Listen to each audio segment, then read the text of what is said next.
Hello दोस्तों, आज की कहानी में आपका स्वागत है। का नाम सगुन है और मेरी उम्र 25 साल है। मेरी शादी हो चुकी है और मेरे पति का नाम रोहित है। मेरे पति एक प्राइवेट कंपनी में जॉब करते हैं और मैं हाउस वाइफ हूँ। ज्यादा तो घर पर ही रहती हूँ। मैं दिखने में भी अच्छी खासी लगती हूँ। दोस्तों, मैंने कभी सपने में भी नहीं सोचा था कि एक रिक्शा वाला मेरे साथ मस्त वाला क्रिकेट का खेल खेलेगा। इसी महीने की है जब मैं करीब 1 बजे के आसपास किचन में खाना बना रही थी और गर्मी बहुत थी। गर्मी से राहत पाने के लिए तो थोड़ी देर के लिए खिड़की की तरफ गई ताकि मैं ठंडी हवा ले सकूं। ठंडी हवा लेते लेते जब मैंने बाहर की तरफ देखा तो मैं हैरान रह गई। खिड़कियों के बिल्कुल सामने तकरीबन 25 साल का लड़का सुसु कर रहा था। इससे पहले कि मैं मोड़ पाती, उस लड़के ने मुझे घूर कर देखा और मैं फौरन वहां से हट गई और किचन में चली गई। मेरे दिल धक धक करने लगा। मैं थोड़ा देखी गई थी, तभी दूर दूर बजे और मैंने दरवाजा खोला तो देखा कि सामने आकाश खड़े थे। उन्होंने अंदर आकर जब से मुझे बाहों में भर लिया, फिर हम दोनों ने साथ मिलकर खाना खाया और सो गए। अगले दिन में रोज की तरह लंच बना रही थी और गर्मी की वजह से तो ठंडी हवा लेने को खिड़की के पास गई और अपने पसीने पहुंचने लगी। तभी मैं जाने कहां से बोला था, फिर आ गया और मुझे गिरते ही जा रहा था और मुझे देख देख कर अजीब अजीब से हरकतें करने लगा।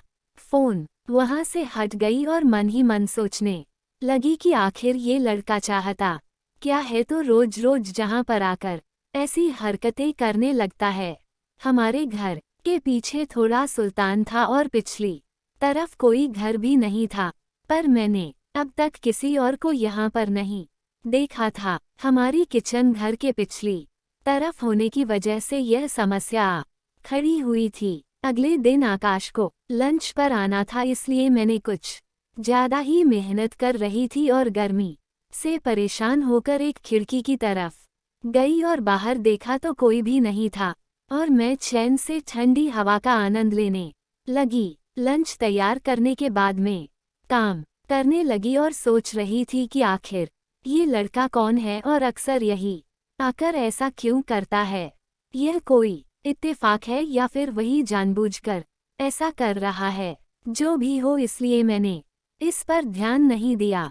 कुछ देर बाद मैं उठी क्योंकि मुझे कुछ सामान लेने के लिए मार्केट जाना था और मैं रेडी होकर मारकर चली गई और कुछ खरीदारी के घर वापस आते हुए मैंने रिक्शा ले लिया और घर की तरफ चल दी। सेवा लेने शॉर्टकट के लिए हमारे घर के पीछे वाली गली से रिक्शा मोड़ लिया। मैंने जो वहां पर देखा वह देखकर मैं सहम गई। वही लड़का आज फिर हमारे घर के पीछे खड़ा था और हमारी किचन की खिड़की की तरफ देख रहा था और मुझे रिक्शे पर देखते ही उसने साइकिल खड़ी की और सीधा खड़ा हो गया। उसके चेहरे पर अजीब सी मुस्कुराहट थी जिसे देखकर मेरा रोम खड़ा हो गया। क्या वह मेरी तरफ एक तक देखता रहा? मैंने अपनी नजरें झुका ली और धीरे धीरे रिक्शा वहां से आगे निकल गया। घर पहुंचकर रिक्शा वाले को फटाफट से पैसे दिए और सीधी घर के अंदर चली गई।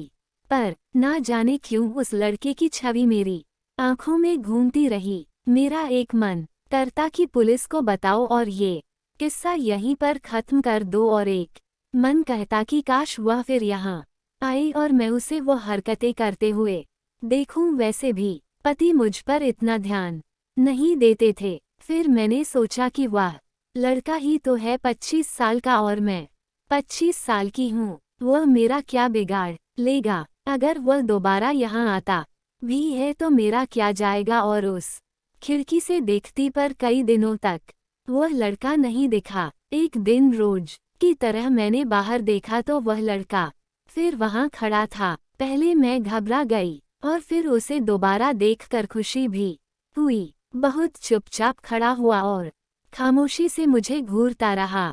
अभी उसे देखती रही, ना जाने मुझे क्या हो गया था। करीब 5 मिनट तक हम अपनी जगह पर खड़े रहे और एक दूसरे को देखते रहे हैं। जाने अनजाने में उसे एक मौका दे रही थी।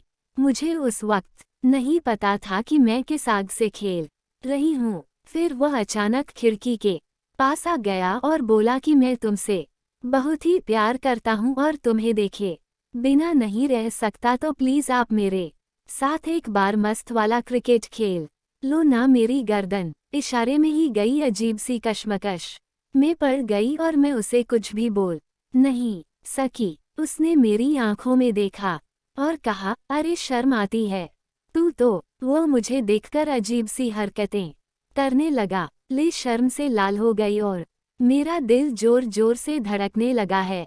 वहां से हट जाना चाहती थी तो पता नहीं मुझे क्या हो गया था कि मैं वही खिड़की में ही खड़ी रही। शायद मैं उसे एक मौका देना चाहती थी। फिर मैंने हिम्मत करके उसे कहा, मेरे पति आने वाले हैं, तुम यहाँ से चले जाओ। वह बोला, अरे चुप कर, मुझे सब पता है तुम्हारे पति का बात है। पर ना जाने मैं उस दिन उसे क्यों कुछ भी बोल नहीं पा रही थी। मैं शर्म से मरी जा रही थी। मुझे यकीन ही नहीं हो रहा था कि यह सब मेरे साथ हो रहा है। वह बोला, तुझे पता है तेरे फिगर कितनी मस्त है। आप दिखने में तो एकदम मस्त हो चुकी पर ही लगती हो। उसके मुंह से यह बातें सुनकर उसकी बातों में आ गई। उसने पूछा, नाम क्या है तुम्हारा? ना जाने क्यों मैंने कहा सगुन। मैंने पूछा, तुम्हारा क्या नाम है? उसने कहा कि मेरा नाम रवि है।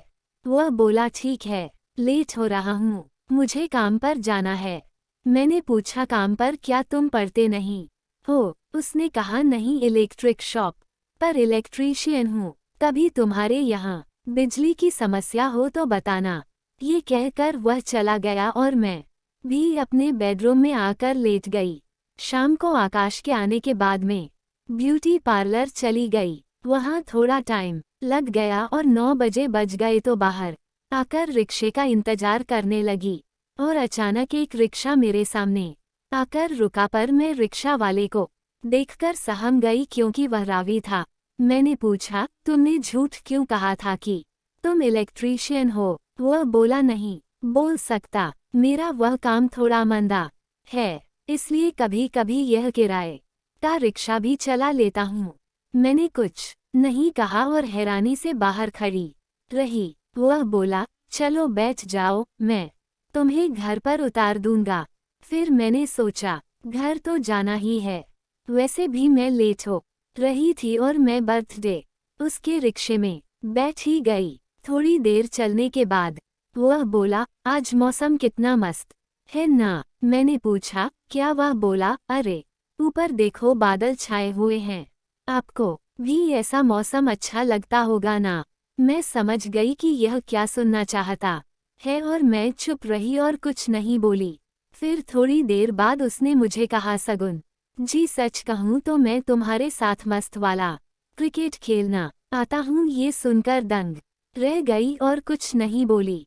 उसने मुझे पीछे मुड़कर देखा और मुझे आंख मारते को बोला, क्या करूँ, तू चीज ही ऐसी है। मैंने बिना कुछ कहे अपनी नजरें झुका ली और उसकी बातों को सुनती रही। पर उसकी यह बातें ना जाने मुझे क्यों अच्छी भी लग रही थी। फिर मैंने उसे फिर याद दिलाया, रावी रिक्शा के चलाओ, मुझे जल्दी घर जाना है। पर वह धीरे धीरे रिक्शा चलाता रहा, मानो उसने कुछ सुना ही ना हो। वह फिर पीछे मुड़कर बोला, सगुन जी, कुछ तो कर रखा, एक बार मौका तो दो, नहीं तो मेरी इतनी सारी मेहनत बेकार चली जाएगी। वह कुछ नहीं बोली और चुपचाप उसके बकवास सुनती रही हो। मन ही मन सोच रही थी कि बेचारे की क्या हालत हो रही है, पर इसमें मेरी तो कोई गलती नहीं थी। यही तो मेरे पीछे हाथ धोकर पड़ा था, नहीं तो इसे खिड़की पर आने को नहीं कहा था। उसने बड़े बड़े ख्वाब देखने से पहले एक बार सोचना चाहिए था। पर सच कहूँ तो मुझे उस पर तरस भी आ रहा था। फिर उसने अपना रिक्शा शॉर्टकट वहीं चले गए जहाँ से वह मुझे रोज देखा करता था। वहाँ पर सुनसान जगह थी, इसलिए वहाँ पर बहुत ही कम लोगों का आना जाना होता था।